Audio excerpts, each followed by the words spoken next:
Hi everyone, welcome back to Daily Freddo. Disney's agenda to remake every possible classic female character into live action continues. There is this weird trend. According to Disney and the actresses who play the newly remade classic princesses, they seem almost on a mission to get rid of the falling in love and so-called saved by the prince aspect of the old stories. By the way, I did not just leap a bunch of mushrooms. There were also these turtle shell things I had to jump over, and that was really hard. Okay, this, it. Hey, dragon, you can have her. Have a look at the compilation of those interviews. We wanted to make her stronger, less passive. I guess the main difference is the relationship with a prince, that she's not waiting for a prince to save her, that she's so strong. The biggest thing about watching Belle for the first time compared to other Disney heroines was that she wasn't waiting to be saved. There was no saving to be done. Feminism is not a stick with which to beat other women with. The idea of the Disney princess is it's about the context in which that person is in. She's not going to be saved by the prince, and she's not going to be dreaming about true love. She's dreaming about becoming the leader she knows she can be. You can lead, you can also have love.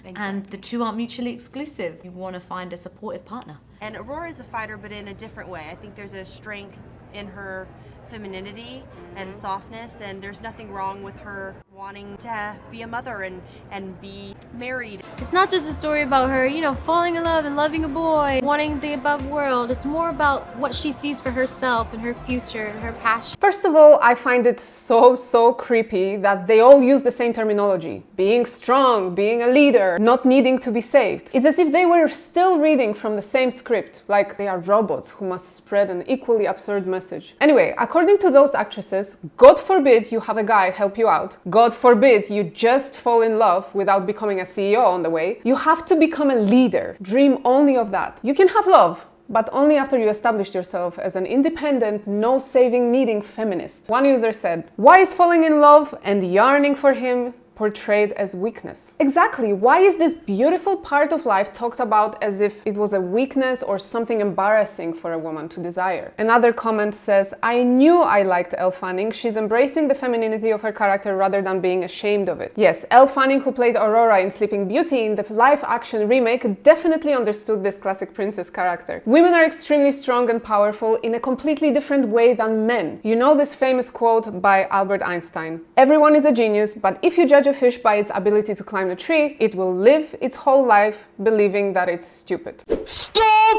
So we could apply it when speaking about the female and male strengths. If you judge a woman by her physical strength against a man, yes, she falls short compared to men. But if you judge a man by his nurturing qualities, he can't compare to a woman, and in this case, let's say a mother. I think feminists lost the plot on a way, fighting for the wrong type of equality. It's not about being the same as men, doing all things the same as men.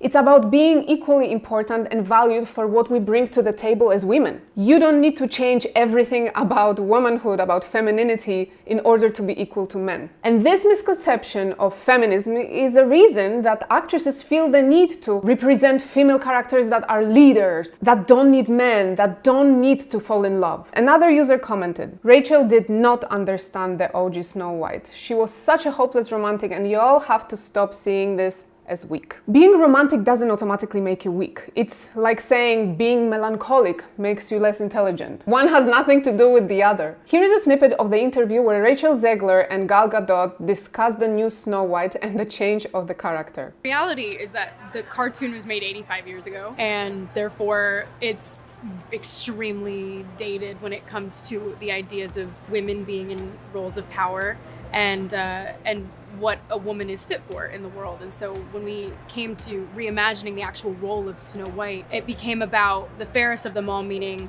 who is the most just and who can become a fantastic leader. And the reality is, Snow White has to learn a lot of lessons about coming into her own power before she can come into power over a kingdom. Also, the fact that she's not going to be saved by the prince, and she's the proactive one, and she's the one who set the terms, is what makes it so relevant to where we are today. Joey!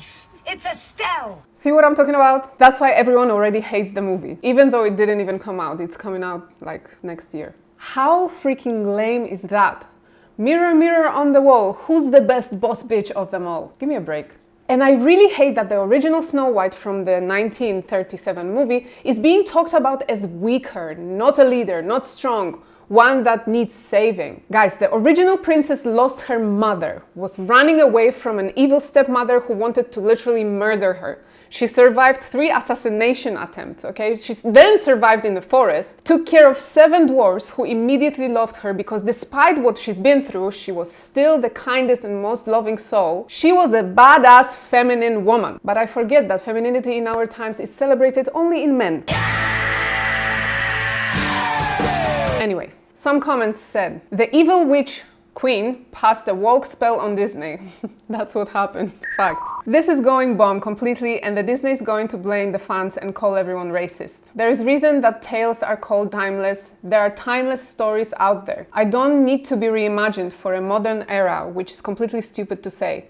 They don't need to be recast or swapped around. Their timeless creates something new. Disney is bankrupt of talent and ideas. That was a difficult comment to read, but I agree. Let's give it a chance. This cast and crew seem really passionate about this remake. And someone answered, are they passionate on making a good remake and living up to Walt Disney's legacy? Or are they passionate on greed and unnecessary representation? Greed? Rachel Zegler? No. Oh wait.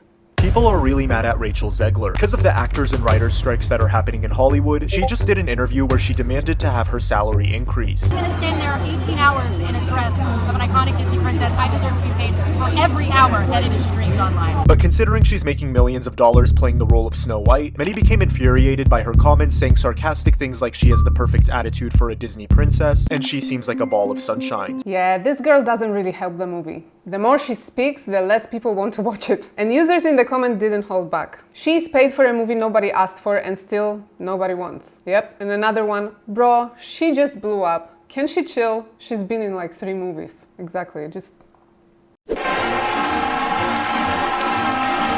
Sometimes we have to stay humble. So yeah, it's gotten to the point that nobody expects a good movie from Disney, but everyone expects the controversy surrounding the movies. If combined the poorly crafted feminist message with a bunch of other woke terms like diversity, inclusivity, and representation, it will make a perfect description of all recently premiered movies. One creator took it a step further and took upon himself renaming and reimagining the classics. Have a look. Who loves Disney? Me! Are you ready to hear about our movie reboots and the changes we made? Yeah! Starting with Peter Pan, there will now be girls and the Lost Boys. Cinderella is now Cinderfella. They them cuties. We've also made Aladdin more inclusive of our senior audience. Behold, binge Aladdin buttons. What? We also want to empower little girls to stand up for themselves, so we changed the Little Mermaid to the Little Merceo. Okay. In Mulan, we found the song Make a Man Out of You to be too offensive, so it is now Make a Non-Binary Out of You.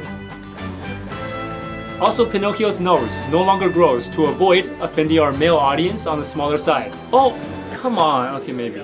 We also noticed Sleeping Beauty never gave consent to be kissed. Now Prince Charming must use Inception to dive into her dreams. What? So, what do you all think? Do you love it? Back then, before the leaked footage from Snow White set, or like there were pictures, here's what one user wrote. Disney better not be watching this and taking notes. And someone answered, bro, literally just predicted all upcoming Disney movies. And another one, I wonder what they're gonna do with the 7 Dwarfs in Snow White. Well, they did this.